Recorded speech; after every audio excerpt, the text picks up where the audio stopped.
پیارے دوستو، ایک دفعہ کا ذکر ہے کہ ایک خوبصورت سلطنت تھی جو خوشحالی اور امن کا گہوارہ تھی۔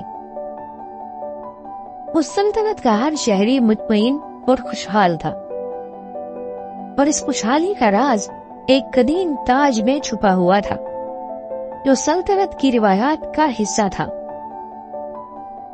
یہ تاج نہ صرف شاہی ورثے کی علامت تھا، بلکہ اس کے ذریعے سلطنت کی زمین زرخیز اور لوگوں کے دل سکون سے بھرے ہوئے تھے۔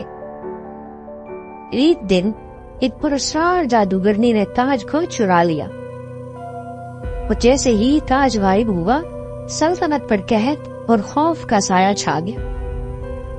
زمین بنجر ہونے لگی، فصلیں سوکھ گئیں اور لوگ مایوسی میں مبتلا ہو گئے۔ یہ تاج ایک مرہوس اور خطرناک جنگل میں چھپا دیا گیا تھا۔ ہاں، جادوگرنی نے اپنی چالاکیوں اور آزمائشوں سے ہر راستے کو بند کر دیا تھا۔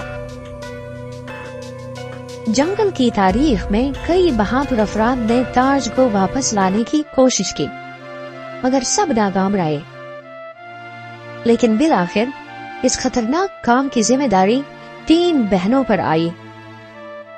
ایلا، سب سے بڑی بہن، بہادری اور عقل مندی کی مثال تھی۔ اس کا دل مضبوط اور فیصلے تیز ہوتے تھے۔ اس کے بعد صوفیہ تھی، درمیانی بہن، نرم دل اور ہمدرد، جو دوسروں کے دکھ درد کو سمجھنے کی صلاحیت رکھتی تھی۔ اور سب سے چھوٹی لوسی، تخلیقی ذہن رکھنے والی اور پرجوش لڑکی، لیکن اس کی ضد کبھی کبھار مصیبت بھی بن جاتی تھی۔ بہنوں نے اپنے والدین اور سلطنت کے بزرگوں کی دعائیں لی اور مہم پر جانے کے لیے تیار ہو گئے۔ ہر ایک کے دل میں خوف کے ساتھ عزم بھی تھا۔ جنگل کے قریب پہنچ کر وہ ایک قدیم پتھر کے سامنے رک گئے۔ پتھر پر یہ الفاظ لکھے ہوئے تھے: صرف وہی کامیاب ہوگا جو اپنی سب سے قیمتی چیز کو قربان کرے گا، یہ اندرونی طاقت پر یقین کرے گا اور اتحاد کو اپنائے گا۔ یہ الفاظ پڑھ کر بہنوں کے دلوں میں ہلچل مچ گئی، لیکن انہوں نے اپنی ہمت کو جمع کیا اور جنگل کے اندر اپنے قدم رکھے۔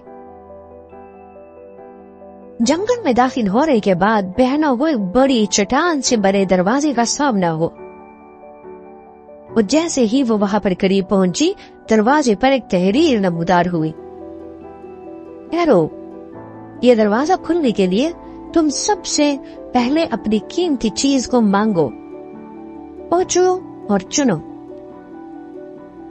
لوسی نے ایک لمحے کے لیے اپنے بیگ کو دیکھا، جہاں اس کی بنائی ہوئی خوبصورت پینٹنگ موجود تھی۔ یہ پینٹنگ اس کے خوابوں اور امنگوں کی عکاس تھی۔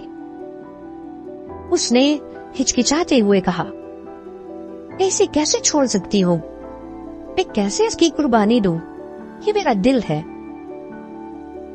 ایلا نے لوسی کو تسلی دی اور کہنے لگی، ہماری سلطنت ہمیں سب سے زیادہ قیمتی ہونی چاہیے، ہم سب کو کچھ نہ کچھ قربان کرنا ہوگا۔ آنسوؤں کے ساتھ لوسی نے پینٹنگ کو دروازے کے قریب رکھا۔ وہ جیسے ہی پینٹنگ دروازے کے قریب رکھی گئی، ایک روشنی پھیلی اور دروازہ کھل گیا۔ اگلے راستے پر ایک خوفناک پل بہنوں کا انتظار کر رہا تھا۔ یہ پل گہری کھائی کے اوپر لٹک رہا تھا اور ہوا کے جھونکوں کے ساتھ مسلسل ہل رہا تھا۔ پل کے قریب ایک پرانا کتبہ تھا، جس پر لکھا تھا: آنکھوں پر یقین نہ کرو، دل کی روشنی پر بھروسہ کرو۔ ایلا نے پل کے دوسرے سرے پر نظر ڈالنے کی کوشش کی، لیکن وہ دھند سے چھپا ہوا تھا۔ صوفیہ نے آہستہ سے کہا، ہم سب کو ایک دوسرے پر بھروسہ کرنا ہوگا، یہ پل ہماری آزمائش ہے۔ تینوں نے اپنی آنکھیں بند کی اور ایک دوسرے کے ہاتھ تھامے۔ ایلا نے بہادری سے سب کو راستہ دکھایا۔ صوفیہ نے سکون کے الفاظ کہنا شروع کیے،